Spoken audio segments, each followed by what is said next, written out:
Tripitaka y sus discípulos hicieron todos los preparativos para reanudar la marcha a la mañana siguiente, pero Chen Yuanze había cobrado gran afición al peregrino y se negaba a dejarlos marchar. Tras sellar con él un pacto de hermandad, le había cogido tal cariño que enseguida dio órdenes para que les festejaran sin parar durante 5 o 6 días. Sin embargo, tanto el espíritu como el cuerpo de Tripitaka se habían fortalecido de una forma increíble después de probar el fruto del cinabrio reconvertido, y se negó de plano a quedarse allí un solo día más. Estaba decidido a conseguir las escrituras al precio que fuera, y partieron en cuanto hubo amanecido. A las pocas horas de camino se toparon con una montaña muy alta, y Tripitaka dijo a sus discípulos: «Me da la impresión de que esa cordillera que tenemos delante es demasiado alta y escarpada para mi caballo. Sugiero, por tanto, que caminemos despacio y con mucho cuidado». «No debéis temer nada, maestro», contestó el peregrino. «Sabéis vencer cualquier tipo de dificultades. Prueba de ello es que hemos llegado hasta aquí. ¿No os parece?». Como muestra de su indiscutible competencia, se encargó personalmente de abrir la marcha, pasándose la barra por encima de los hombros y abriendo un difícil sendero a lo largo de las empinadísimas pendientes. Los picos desfiladeros se sucedían sin cesar uno tras otro. Se presentía la presencia de impracticables torrentes en el seno de profundísimas cimas, por las que se desplazaban agazapadas manadas enteras de tigres y lobos. A lo lejos se veían grandes rebaños de ciervos y gamos, mientras incontables familias de jabalíes llenaba el aire de chillidos y carreras alocadas.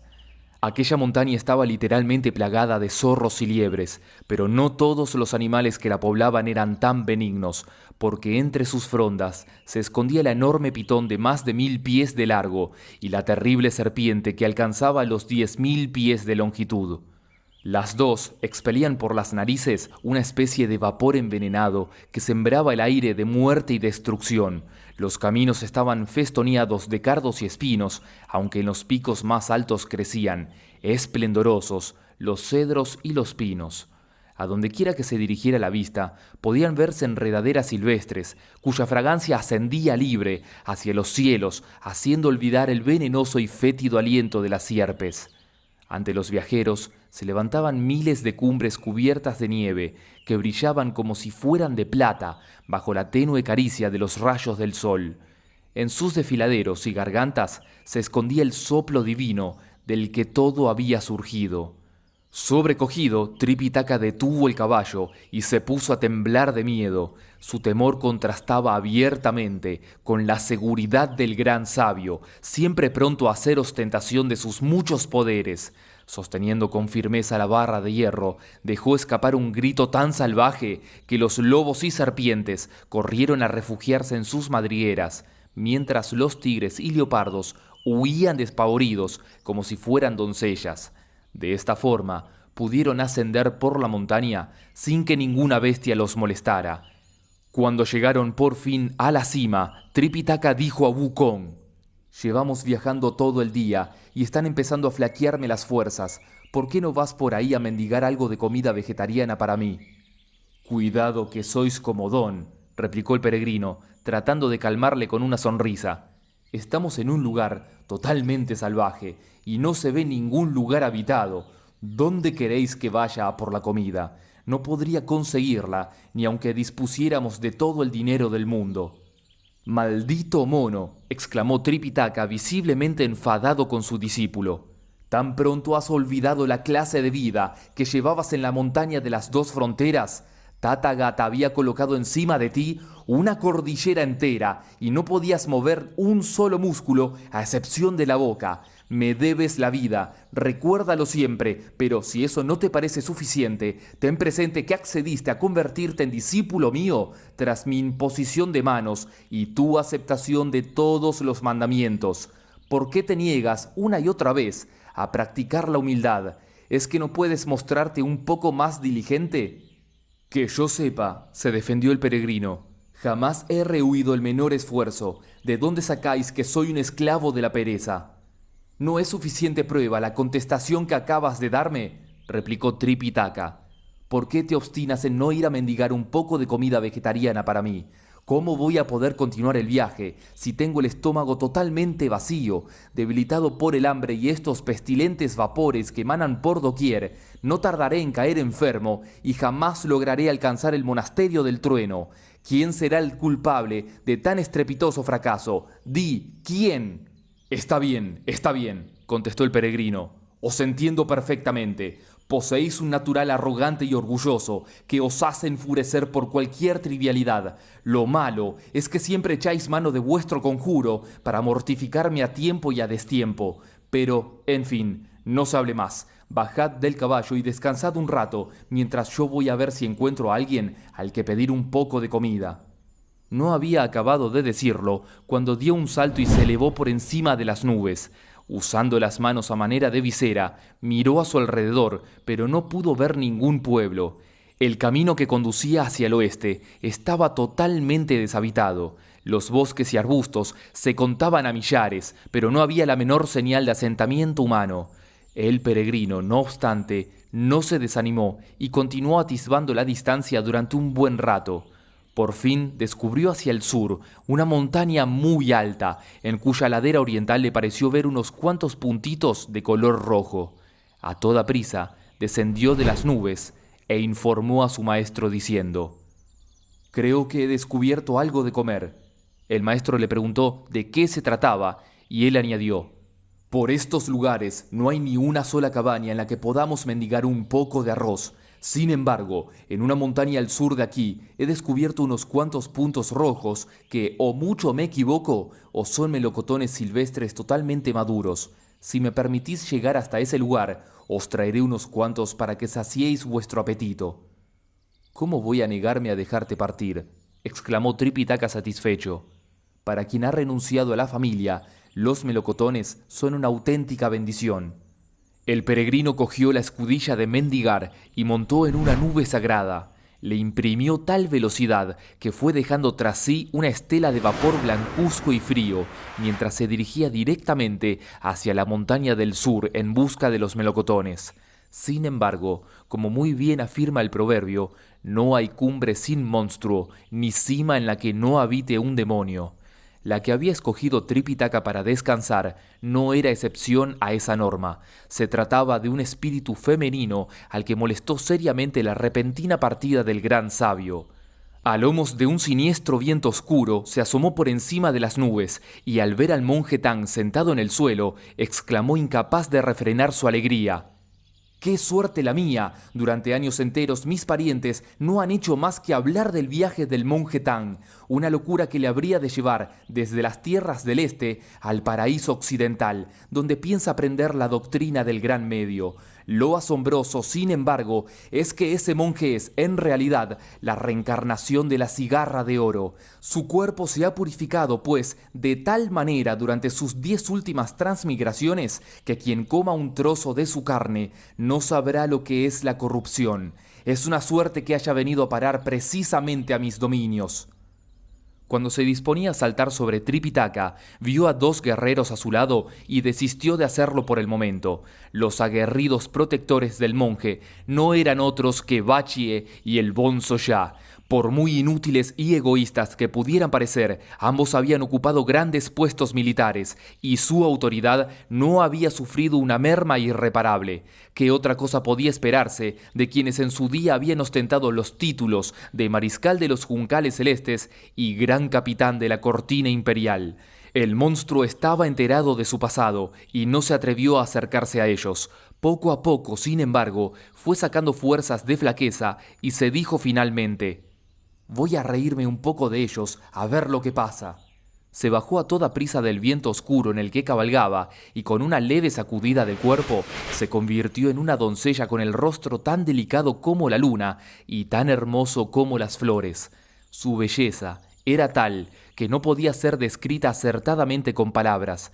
Poseía unos ojos cargados de pasión, unas cejas de elegante trazo, unos dientes llamativamente blancos y unos labios tan rojos como una cereza. En la mano izquierda llevaba un cántaro de arenisca azul y en la derecha un jarrón de porcelana verde. Caminando lentamente en dirección oeste-este, se dirigió hacia donde estaba el monje Tang, que al punto se sintió atraído por ella.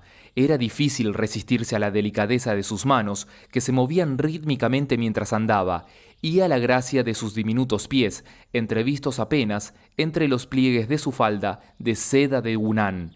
El sudor que perlaba de su rostro la hacía parecer una flor cubierta de rocío, mientras las motas de polvo que se habían fijado en sus cejas recordaban de alguna manera los retazos de niebla que aprisionan los sauces. Tripitaka no podía apartar de ella los ojos. Sentía que venía directa hacia él y el corazón empezó a latirle con fuerza. Por fin logró reponerse y, dirigiéndose a Bachie y al Bonzo Ya, exclamó: ¿Por qué diría Wukong que esta es una región totalmente despoblada? ¿No es un ser humano ese de ahí? Así es, contestó Bachie. Quedaos con el Bonzo Ya, mientras voy a echar un vistazo. El idiota dejó a un lado el tridente, se arregló las ropas lo mejor que pudo y, adoptando una actitud educada, corrió hacia la mujer. Con razón afirma el proverbio que desde lejos no puede apreciarse la verdad y solo se ve con claridad lo que se mira de cerca. La belleza de la muchacha era, en verdad, cautivadora. Poseía una piel tan blanca como el hielo, bajo la que se adivinaban unos huesos tan consistentes como el jade. La misma blancura de su cuello presagiaba unos senos firmes y bien formados. Sus cejas recordaban de alguna manera a sauces eternamente verdes, y sus almendrados ojos brillaban como si fueran estrellas de plata. Toda su figura emitía una coquetería propia de seres celestes, aunque nadie se atrevería a poner en duda la pureza de sus intenciones. Su cuerpo era como el de una golondrina que hubiera anidado en un sauce. No en balde su voz traía a la mente el delicado canto de una oropéndola resonando en la espesura del bosque. Su porte al andar era el de una peonía recién abierta que mostraba tentadora todo su encanto. Cuando el idiota vio lo hermosa que era, no pudo evitar exclamar azorado: ¿Se puede saber a dónde vais tan sola, señora? ¿Qué es eso que lleváis en las manos? El disfraz de la bestia era tan perfecto que Bachie no sospechó lo más mínimo de su naturaleza demoníaca. Eso la animó a decir a toda prisa con manifiesta coquetería: en el jarro azul llevo tortas de vino hechas con arroz aromatizado y en el verde un poco de gluten de trigo frito. Hace tiempo prometí alimentar a todos los monjes con los que me topara y desde entonces no he hecho otra cosa que recorrer estos parajes, buscando la manera de cumplir lo mejor posible mi promesa. Bachie se sintió profundamente halagado al oír eso, se dio la vuelta a toda prisa y corrió hacia donde estaba Tripitaka sin dejar de gritar como un cerdo atormentado por los parásitos: al hombre de bien nunca le falta la ayuda del cielo. Puesto que el hambre os corroía las entrañas, mandasteis a nuestro hermano mayor a mendigar un poco de comida vegetariana. Lo malo es que no sabemos a dónde ha ido, ni el tiempo que tardará en regresar con los melocotones. Eso sin contar con que esas frutas son un tanto indigestas y le llenan a uno el estómago de gases. Pero mira tú por dónde, nuestra suerte no ha cambiado lo más mínimo, porque ahí viene una beldad dispuesta a alimentarnos por el mero hecho de ser monjes. No bromees con el estómago, por favor, le urgió incrédulo el monje Tang. Llevamos recorriendo el mundo, yo que sé la de tiempo, y todavía no hemos encontrado a una persona como la que dices. Dudo que haya alguien que pase el tiempo dando de comer a los monjes.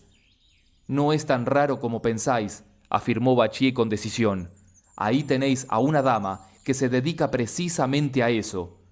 Al verla a su lado, Tripitaka dio un salto y, doblando las manos a la altura del pecho, preguntó muy nervioso: ¿De dónde sois y a qué familia pertenecéis? ¿Por qué hicisteis ese extraño voto de alimentar a todos los monjes con los que os toparais? A pesar de ser un auténtico demonio, Tripitaka tampoco la reconoció. El monstruo jamás había pensado llegar tan lejos, así que hubo de inventarse sobre la marcha un pasado apropiado para satisfacer la curiosidad del monje Tang. Esta montaña, empezó diciendo tratando de engañar a su interlocutor, es conocida por el nombre del Tigre Blanco, debido a la enorme cantidad de serpientes y bestias que moran en ella. Mi hogar está hacia el oeste de aquí. Mis padres son personas muy piadosas, que se pasan el día recitando sutras y haciendo obras de caridad. De ellos, precisamente, he adquirido la costumbre de dar de comer a todos los monjes que se aventuran a cruzar estos parajes. Hasta muchos años después de casados, no tuvieron ningún hijo, y si no llega a ser por intervención de los dioses, tampoco yo hubiera nacido. Les hubiera gustado casarme con algún joven de familia noble, pero, dada su avanzada edad, lo pensaron mejor y decidieron adoptar a un yerno. Así no les faltaría de nada, ni en esta vida, ni después de la muerte. Perdonadme, replicó Tripitaka, pero encuentro algo extraña vuestra manera de explicar las cosas. Como afirman los escritos del sabio, mientras viven nuestros padres, no tenemos necesidad de viajar muy lejos, y si lo hacemos, es para visitar lugares que conocemos bien. Vos misma acabáis de decir que vuestros progenitores aún no han muerto y que han adoptado a un yerno para que cuide de ellos. ¿No sería más lógico que vuestro marido fuera el encargado de cumplir vuestra promesa? No está bien que una mujer como vos recorra sola las montañas sin ningún criado ni nadie que os acompañe. Disculpad mi sinceridad, pero me parece demasiado peligroso para una dama. Mi marido, explicó entonces la mujer sonriendo comprensiva, se encuentra al norte de esta montaña, arando los campos con unos cuantos criados. Precisamente iba a llevarles la comida cuando me he encontrado con vosotros. No disponemos de muchos sirvientes y, como mis padres son ya muy viejos, me he ofrecido a llevarles estas tortas para que coman. Sin embargo, al veros de lejos, he sentido la urgencia de seguir el ejemplo de mis progenitores y he corrido a invitaros a participar de mis humildes viandas. Espero que no las consideréis indignas de vuestro paladar y las aceptéis como muestra de reconocimiento y respeto. Os lo agradezco de todo corazón, contestó Tripitaka, pero uno de mis discípulos ha ido a recoger fruta y no tardará mucho en volver. Además, no está bien que comamos nosotros lo que habéis preparado para vuestro marido. Lo más seguro es que os riñera al enterarse de lo ocurrido y, francamente, no queremos cargar con esa responsabilidad. Al ver que el monje Tang se negaba a aceptar la comida, el monstruo acentuó la seductora dulzura de su sonrisa y exclamó divertida: ¿Cómo podéis ser tan considerado? Mi marido es tan caritativo como mis padres y jamás ha sentido celos. No os digo más que se pasa la vida construyendo puentes y reparando caminos para facilitar sus desplazamientos a los pobres y a los ancianos. Si llega a enterarse de que os he entregado toda la comida que traía, en vez de enfadarse, me colmaría de más cariño del que habitualmente me muestra. Así que, ya veis, lejos de crearme un problema, me haríais un gran favor, os lo aseguro. Pero Tripitaka no dio su brazo a torcer. Bachie, por el contrario, se mostró muy enfadado y no dejaba de lamentarse diciendo: con la cantidad de monjes virtuosos que hay en el mundo, y he tenido que venir a dar con el más puntilloso de todos. Nos sirven el arroz en una bandeja, y el muy cretino se niega a aceptarlo, alegando que un vulgar mono ha ido en busca de unos melocotones que, a buen seguro, estarán todavía más verdes que una corteza de árbol. Sin pedir permiso a nadie, el idiota se acercó al jarro de las viandas y se dispuso a dar buena cuenta de ellas, moviendo goloso el morro. Fue una suerte que en aquel mismo momento regresara por los aires el peregrino, cargando con los melocotones que había cogido en las cumbres del sur. Cuando se halló encima de sus hermanos, abrió cuanto pudo sus ojos de fuego y sus pupilas de diamante, y descubrió con asombro que la mujer con la que estaba hablando su maestro era en realidad un monstruo. A toda prisa sacó la barra de hierro, pero cuando se disponía a descargarla sobre la cabeza de la bestia, Tripitaka le agarró de las mangas y exclamó furioso: «¿Te has vuelto loco, Wukong? ¿Por qué quieres descargar tu furia sobre quien no debes?» «La muchacha que tenéis ante vos», contestó el peregrino, «no es tal, sino un monstruo que se ha acercado hasta aquí con la única intención de engañaros». «Me extraña que hables así de ella», replicó Tripitaka. «Normalmente eres bastante comedido en tus apreciaciones. ¿Cómo es que hoy te ha dado por decir esas tonterías? Esta dama ha tenido la delicadeza de venir a invitarme a comer. ¿De dónde sacas que es un monstruo sin entrañas?» «¿Qué sabéis vos de esas cosas?», exclamó el peregrino soltando la carcajada.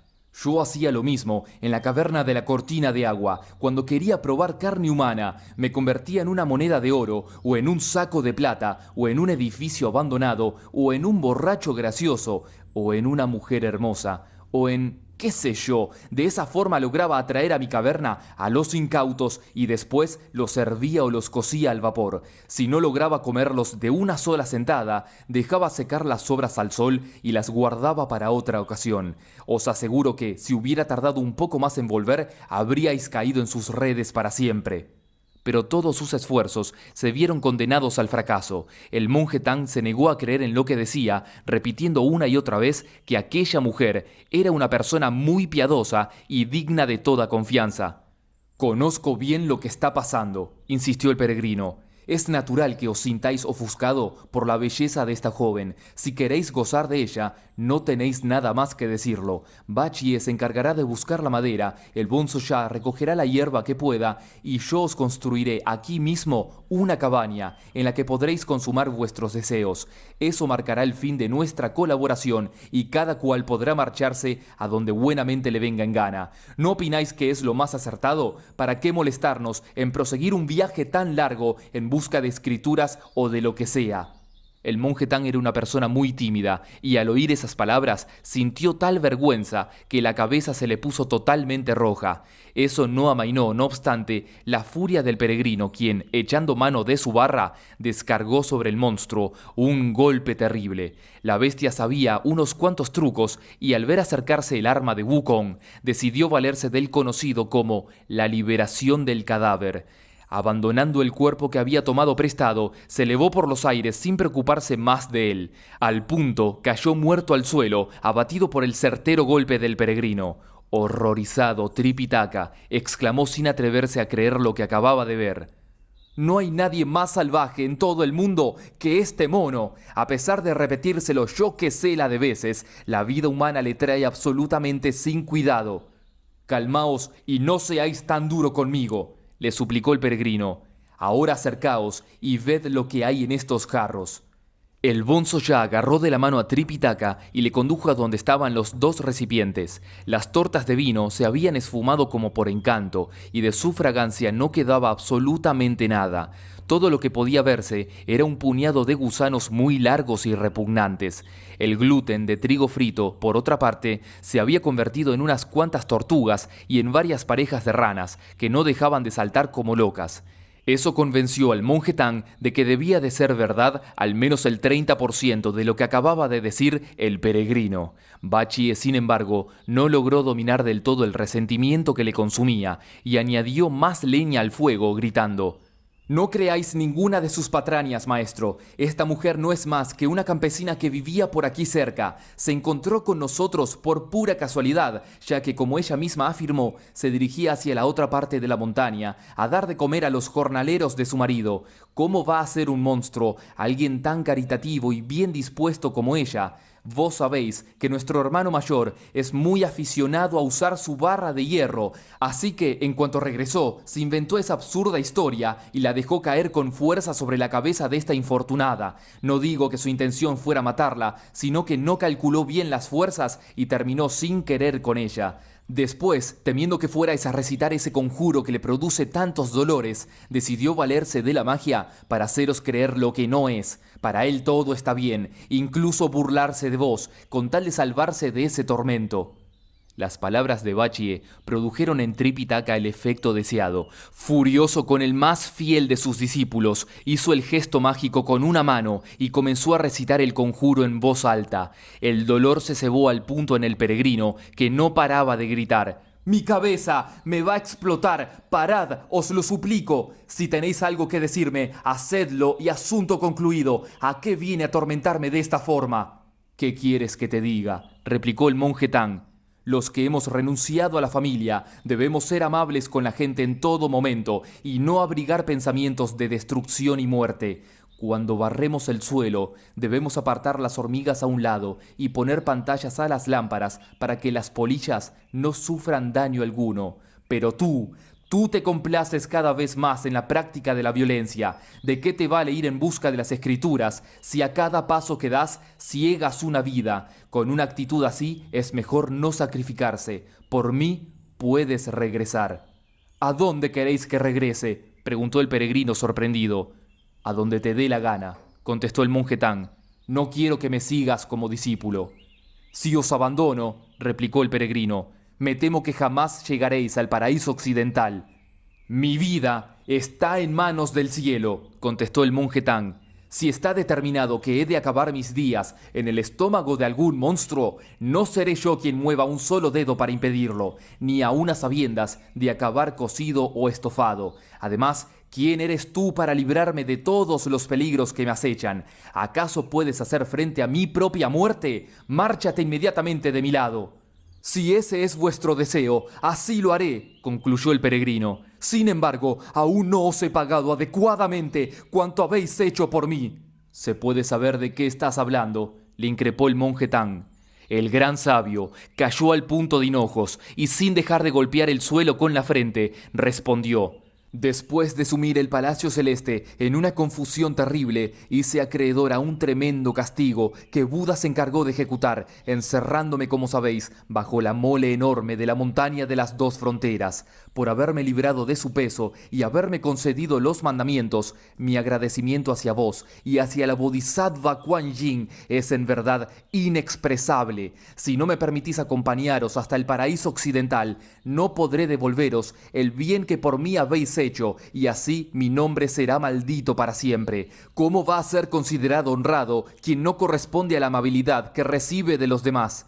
El monje Tang poseía un corazón muy tierno y pronto a la compasión. Al ver al peregrino expresarse con tanta sinceridad y tanto arrepentimiento, se sintió profundamente conmovido y cambió al punto de parecer diciendo: Está bien, por esta vez te perdono, pero recuerda que, si vuelves a hacer uso de la violencia, recitaré el conjuro que tú bien conoces por lo menos 20 veces seguidas. Por mí podéis hacerlo hasta 30, contestó el peregrino alborozado. Todo me parece poco, con tal de permanecer a vuestro lado. Os juro que no volverá a ocurrir de nuevo. Se levantó enseguida del suelo y ayudó al monje Tang a montar en el caballo, al tiempo que le ofrecía los melocotones que había cogido. Tripitaka comió unos cuantos y de esta forma calmó momentáneamente el hambre que le atormentaba. El monstruo se había elevado mientras tanto hacia lo alto, logrando salvar así la vida. El golpe del peregrino no le hizo el menor daño porque, como queda dicho, se valió de la magia y su espíritu se remontó a tiempo por los aires. Tomó asiento en lo alto de las nubes y, rechinándole los dientes de rabia, se dijo, llena de odio hacia el peregrino: Llevo años oyendo hablar a la gente de los muchos poderes que goza ese mono. Hoy he descubierto, muy a mi pesar, que su fama estaba bien fundada. Fue una pena porque el monje Tang había picado ya el anzuelo y la boca se le hacía agua. Pensando en mis viandas, si se hubiera agachado un poco para olerlas, le habría agarrado y nadie podría haberle librado de mis garras. Lo que menos sospechaba es que fuera a aparecer de pronto ese mono entrometido, dando al traste con todos mis planes. Lo peor, sin embargo, ha sido que casi me destroza con su barra. De todas formas, no estoy dispuesta a dejar marchar a ese monje así como así. Sería la primera vez que no terminara una empresa. Tengo que bajar de nuevo y reírme de él todo lo que pueda. No había acabado de decirlo cuando saltó de la oscura nube en la que estaba sentada. Fue a parar a un recodo de piedras que había un poco más adelante y, sacudiendo el cuerpo ligeramente, se convirtió en una mujer de 80 años. En la mano llevaba un bastón de bambú con la empuñadura llamativamente curva. Andando con no poca dificultad, se dirigió hacia los caminantes sin dejar de llorar a voz en grito. Al verla, Bachi exclamó sobresaltado: «¿Qué vamos a hacer, maestro? Esa mujer viene buscando a quien vos y yo sabemos». «¿De quién estás hablando?», preguntó el monje tan sorprendido. «De la muchacha que acaba de matar nuestro hermano. No me cabe la menor duda de que esa anciana es su madre, que ha salido en su busca al ver lo mucho que tardaba». «Deja de decir tonterías, por favor», le pidió el peregrino. «La joven de la que hablas apenas había cumplido los 18 años y esta mujer tiene más de 80. ¿Cómo iba a poder dar a luz a los 60 y tantos? Os aseguro que o mucho me equivoco o estamos ante una nueva celada. Voy a echar un vistazo». De 2 zancadas se llegó hasta donde se encontraba el monstruo, que acababa de convertirse en una anciana. Su transformación no podía ser más perfecta. El pelo que asomaba por sus sienes era tan blanco como la nieve, y su deambular lento e inseguro. Todo su cuerpo poseía una fragilidad que cuadraba perfectamente con la inseguridad de sus pasos. Su rostro, marchito como una hoja seca, poseía la rugosidad de las rocas, sensación que acentuaban sus protuberantes mejillas y labios caídos. En ella se apreciaban claramente las grandes diferencias que distinguen la juventud de la vejez. El rostro es en verdad como una hoja de loto, lozana y fresca cuando se nace y rugosa y seca cuando se está a punto de morir. Sin embargo, tampoco esta vez logró el monstruo burlar al peregrino. Reconociéndola al instante, levantó la barra y la dejó caer con fuerza sobre su cabeza. Pero la bestia se valió nuevamente de la magia y, lanzando su espíritu hacia lo alto, permitió que el hierro destrozara su disfraz. El cuerpo de la anciana quedó, pues, tumbado junto al camino, inerte del todo.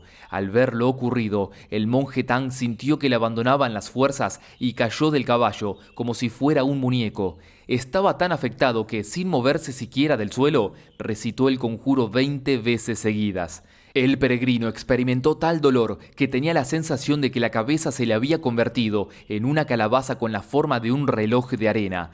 Era tan insoportable que se tiró al suelo y empezó a dar vueltas como un loco mientras suplicaba a su maestro. «Por lo que más queráis, dejad de recitar ese conjuro. Si deseáis decirme algo, hacedlo sin echar mano de la tortura». «¿Qué necesidad hay de hablar?», exclamó el monje Tang.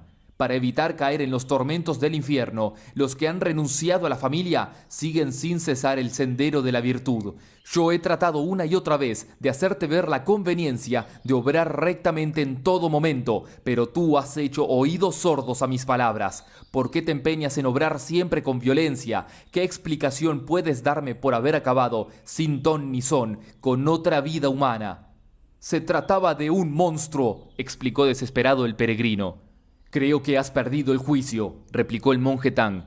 «Tan obsesionado estás con los monstruos que los ves donde uno menos se lo espera. La verdad es que tienes una innata propensión a obrar el mal y careces totalmente de voluntad para entregarte a la práctica del bien. Lo mejor que puedes hacer es marcharte a otra parte. Con verte me dan ganas de vomitar». «En tan poco aprecio me tenéis», se quejó el peregrino con amargura. «Está bien, me iré, pero antes quiero dejar bien en claro cierto asunto». «¿De qué se trata?», inquirió el monje Tang.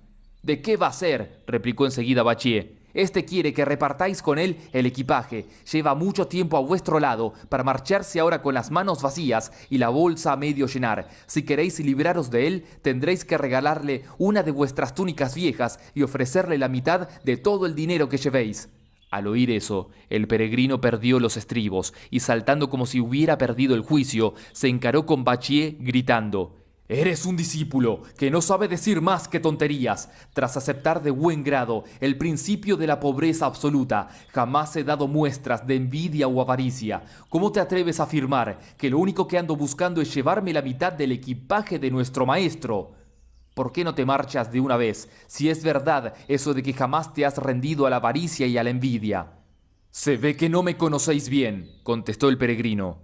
«Hace más de 500 años, cuando moraba en la caverna de la cortina de agua, en el corazón mismo de la montaña de las flores y frutos, me rendían pleitesía todos los demonios de las 72 cuevas y obedecían mis órdenes, sin rechistar no menos de 47.000 diablillos. Era considerado como un héroe y no me faltaba absolutamente de nada. Sobre mi cabeza lucía una corona de oro rojizo, vestía una túnica roja y gualda que ajustaba a la cintura con un valiosísimo cinturón de jade.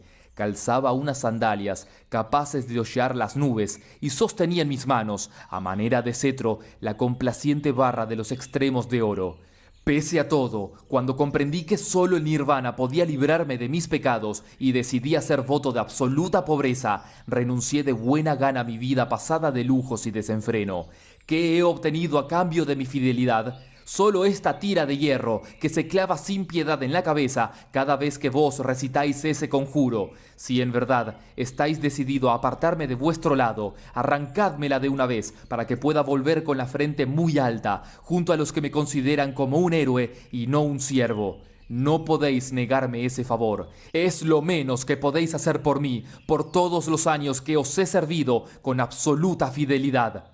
Profundamente conmovido, el monje Tang respondió: «Lo siento mucho, Wukong, pero no sé cómo arrancarte esa tira de la cabeza. La Bodhisattva no me lo enseñó». «En ese caso», concluyó el peregrino, «no os queda más remedio que llevarme con vos». «Levántate, anda», dijo entonces el monje Tang, comprendiendo que no le quedaba otro remedio que volver a aceptarle en su compañía. «Te perdono otra vez, pero con la condición de que no vuelvas a hacer nunca más uso de la violencia». «Renuncio a ella de ahora en adelante», prometió el peregrino, y poniéndose de pie, volvió a ayudar al maestro a montar en el caballo.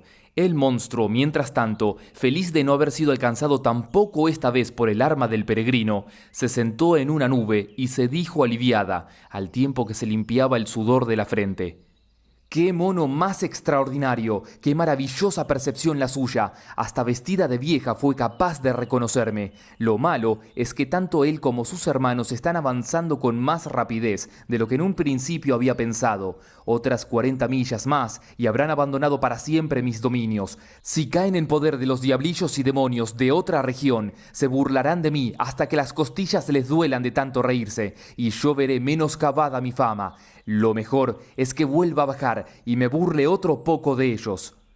De nuevo saltó del viento negro en el que cabalgaba y fue a caer en un abrigo de la montaña. Sacudió ligeramente el cuerpo y al instante se transformó en un anciano, con el pelo más blanco que el de Peng Se y una barba tan poblada que recordaba los carámbanos de la estrella de la edad. En las orejas lucía un pendiente de jade cuyo brillo parecía rivalizar con el de sus ojos, puro y penetrante como el de una estrella de oro. Vestía una ligera túnica de plumas de garza que le llegaba hasta los pies, y en las manos sostenía un rosario del que se valía para recitar un sutra budista. Al verle, el monje Tang se mostró muy complacido y exclamó gratamente impresionado: «Se nota que el oeste es una región verdaderamente santa. Mirad a ese anciano, apenas tiene fuerzas para caminar y sin embargo aún le quedan arrestos para recitar sutras». «Dejad vuestro entusiasmo para otro momento», le aconsejó Bachie. «Ese hombre viene a pedirnos cuentas». «¿Qué quieres decir con eso?», preguntó el monje Tang.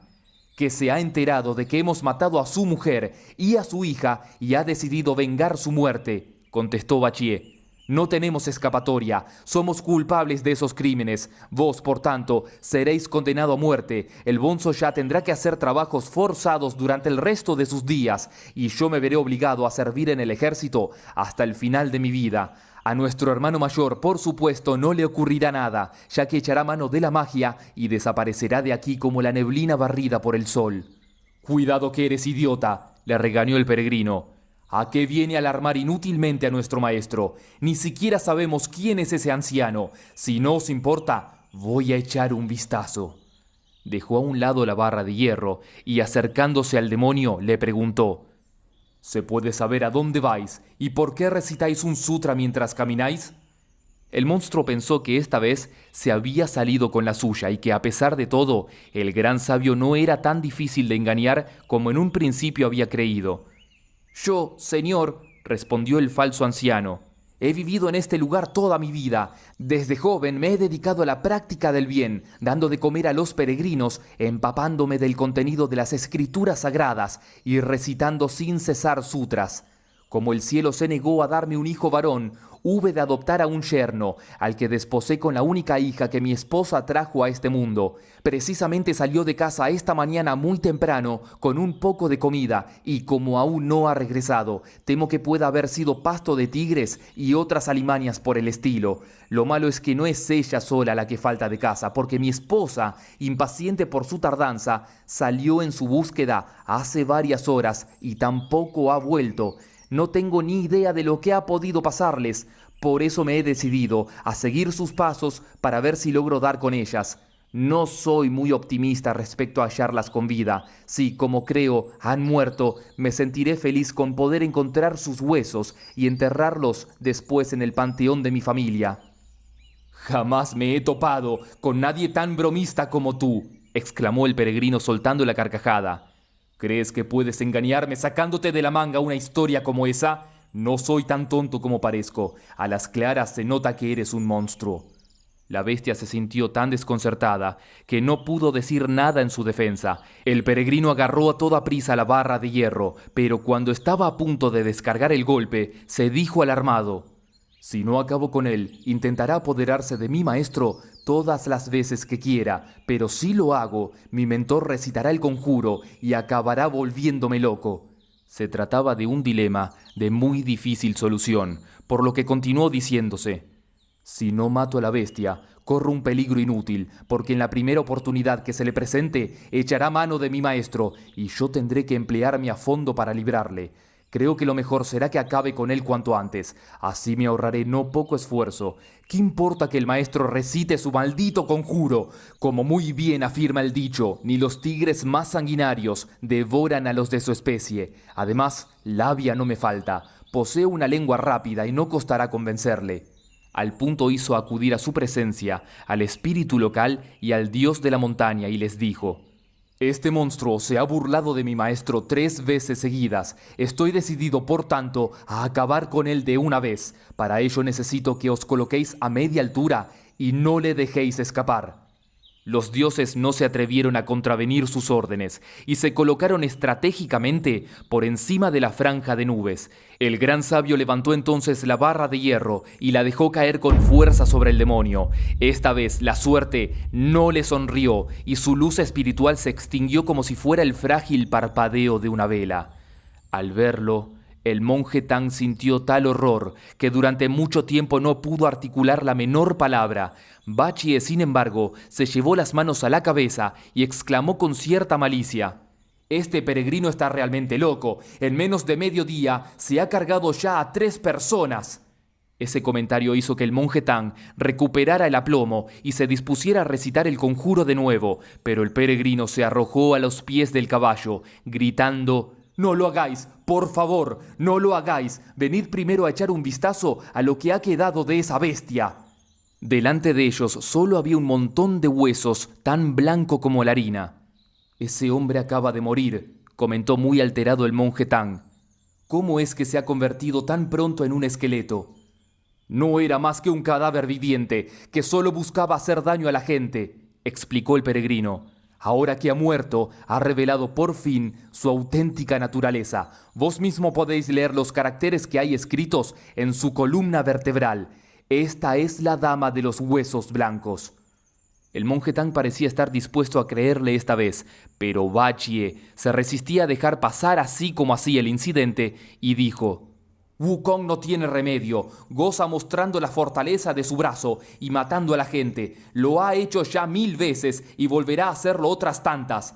Tiene miedo de todas formas a vuestro conjuro y para librarse de tan justo castigo ha transformado el cadáver de este anciano en un simple montón de huesos. No le importa engañaros con tal de renunciar al dolor». El monje Tang poseía un carácter muy voluble y una vez más se dejó llevar por las palabras de Bachie, comenzando al punto a recitar su temible conjuro.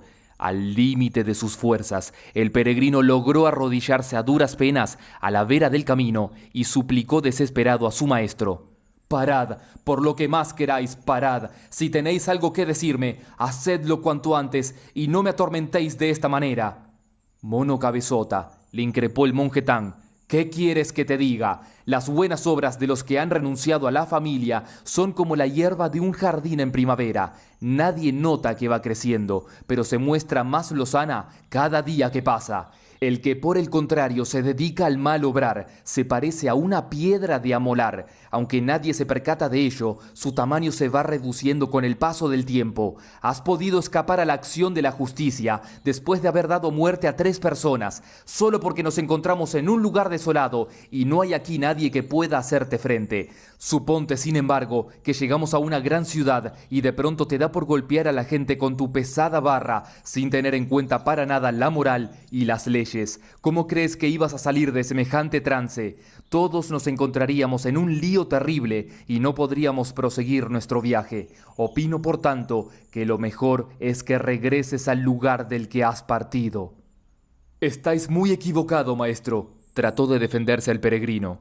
Este cadáver que aquí veis era en realidad un monstruo que andaba buscando vuestra ruina. Lo único que he hecho ha sido defenderos de sus acechanzas, pero vos os empeñáis en no querer reconocerlo. Preferís creer los comentarios calumniosos de un idiota que no sabe ni dónde tiene su mano derecha. ¿Por qué deseáis deshaceros de mí a toda costa? Como muy bien reza el proverbio, es prácticamente imposible que una misma cosa se repita 3 veces. Me lo habéis ordenado con tanta insistencia que, si en verdad no me marcho de vuestro lado, daré la impresión de ser un tipo sin vergüenza ni principios.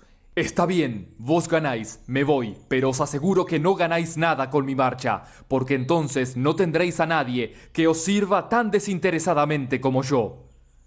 Este mono cada vez se está volviendo más irrespetuoso, exclamó el monje Tang, perdiendo la paciencia. Como si a mi alrededor no hubiera más personas dignas de confianza que él. ¿Quién te has creído que eres? ¿Acaso Wu Nen y Wu Qin son menos fieles que tú? El gran sabio se sintió profundamente herido por esos comentarios. Estaba tan abatido que solo pudo decir: «Qué frágil es la memoria de los hombres. Acordaos de cuando no teníais más compañero de viaje que Liu Po-chin en los lejanos tiempos de vuestra partida de Chang'an. Después de librarme de la prisión de la montaña de las 2 fronteras y hacerme vuestro discípulo, no tuve el menor empacho en meterme en peligrosísimas cavernas y en bosques impenetrables con el único propósito de derrotar monstruos y capturar demonios. Fui yo quien, tras correr incontables riesgos, dominó a Bachie y agregó al Bonzo Ya a nuestro grupo. Hoy parecéis haberlo echado todo en saco roto y, renunciando a la sabiduría en favor de la locura, exigís que me marche de vuestro lado. Sé que siempre ocurre así, y que el proverbio tiene toda la razón del mundo al afirmar: cuando las aves desaparecen, se guarda el arco, y cuando perecen las liebres, se sacrifica a los perros. De acuerdo. El mundo está montado de esta forma. Antes de irme, solo quiero dejar bien sentado un asunto: el conjuro que vos y yo bien sabemos. Estate tranquilo, dijo el monje Tang. No voy a recitarlo nunca más. Eso es fácil decirlo, comentó el peregrino. Pero estoy convencido de que, cuando os encontréis cara a cara con esos terribles demonios que han jurado buscaros la ruina, y Bachi y el Bonzo Ya se muestren incapaces de libraros de sus escalofriantes tormentos, el miedo os hará recitarlo con más insistencia que hasta ahora. ¿Qué será de mí entonces? Aunque me encuentre a 100.000 kilómetros de distancia de vos, me asaltarán esos terribles dolores de cabeza y me veré obligado a acudir de nuevo a vuestro lado. Eso es algo que quiero evitar a toda costa, así que cuanto antes dejemos solventado ese asunto, mejor». Al ver lo precavido que se mostraba el peregrino, el monje Tang se puso aún más furioso y, bajándose a toda prisa del caballo, ordenó al Bonzo Ya que sacara papel y un pincel de una de las alforjas. Tras coger un poco de agua de un arroyuelo que pasaba por allí cerca y disolver en ella un poco de tinta, escribió una carta de compromiso que entregó al peregrino diciendo: «Guarda esto, mono cabezota. Es un compromiso de que nunca más volveré a aceptarte como discípulo. Si alguna vez me vuelvo atrás, que sea pasto del infierno a Vichy». «No tenéis necesidad de jurar nada», dijo el peregrino, cogiendo la carta a toda prisa. «Vuestra palabra es para mí más que suficiente». Y se metió el escrito por la manga. No obstante, creyó conveniente antes de partir calmar el enfado del monje Tang y añadió: «Si os he seguido durante tanto tiempo, ha sido por deseo expreso de la Bodhisattva. Temo, por tanto, que, al abandonaros a mitad del viaje, no vaya a alcanzar los méritos que en un principio me fueron prometidos. Deseo, pues, que toméis asiento para que pueda mostraros mis respetos, y así parta con la conciencia tranquila y en paz». El monje Tang se dio media vuelta y solo acertó a balbucir: «Yo soy un monje virtuoso y no puedo aceptar las muestras de respeto de un ser tan malvado como tú». Al ver que el monje Tang se negaba a venirse a sus deseos, el gran sabio decidió valerse de la práctica mágica, conocida como cuerpo detrás del cuerpo. Se arrancó 3 pelos de la nuca y, echando sobre ellos una bocanada de aliento mágico, gritó: «¡Transformaos!». Al punto se convirtieron en otros tantos peregrinos que rodearon al maestro. De esta forma, a donde quiera que se volviera Tripitaka se topaba con un Wukong arrodillado ante él. Cuando el gran sabio consideró que sus deseos habían sido cumplidos, se puso de pie y sacudiendo ligeramente el cuerpo, recuperó los pelos que se había arrancado. Se volvió después hacia el Bonzo Ya y le dijo: «Sé que eres una buena persona. Debes cuidarte, por tanto, de no prestar atención a las estúpidas ocurrencias de Bachie. Recuerda que toda prudencia es poca para terminar con bien este viaje. Si algún monstruo se apodera de nuestro maestro, dile que el rey de los monos es el más aventajado de sus discípulos y le soltará al instante. Esas bestias son muy toscas y ninguna posee poderes superiores a los míos. Por eso no se atreverán a hacerle el menor daño». «No necesito tu ayuda para nada», dijo el monje tan displicente. «Soy un monje virtuoso y jamás mezclaré mi nombre con el de un ser tan poco escrupuloso como tú. Márchate de una vez, no sé a qué estás esperando».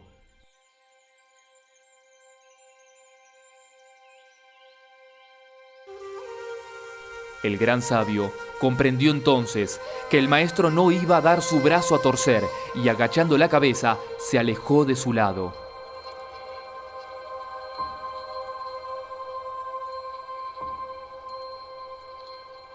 Las lágrimas le corrían por las mejillas como si fueran un caudaloso torrente.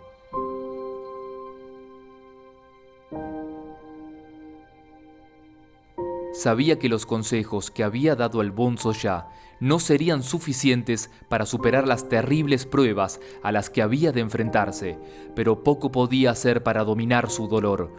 Se sentía tan abatido que de buena gana hubiera clavado la cabeza en el suelo y hubiera horadado la roca hasta alcanzar el centro mismo de la tierra. Poderes no le faltaban, ya que era capaz de volver boca abajo las montañas y los mares. Una sensación de impotencia parecía haber mermado su fuerza de voluntad, pero se sobrepuso enseguida y, dando un salto tremendo, montó en una nube sagrada con la intención de dirigirse hacia la caverna de la cortina de agua en la montaña de las flores y frutos. Solo y derrotado, se desplazó como una exhalación por los aires, hasta que de pronto oyó el formidable estruendo de las aguas. Inmediatamente detuvo la nube y comprobó que se hallaba justamente encima del gran océano oriental. Eso le hizo acordarse del monje Tang y las lágrimas fluyeron libremente por sus mejillas.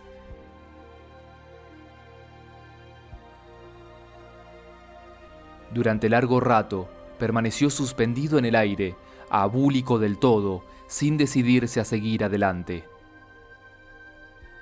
No sabemos lo que le aconteció a partir de ese momento. Quien desee descubrirlo tendrá que escuchar con atención las explicaciones que se ofrecen en el próximo capítulo.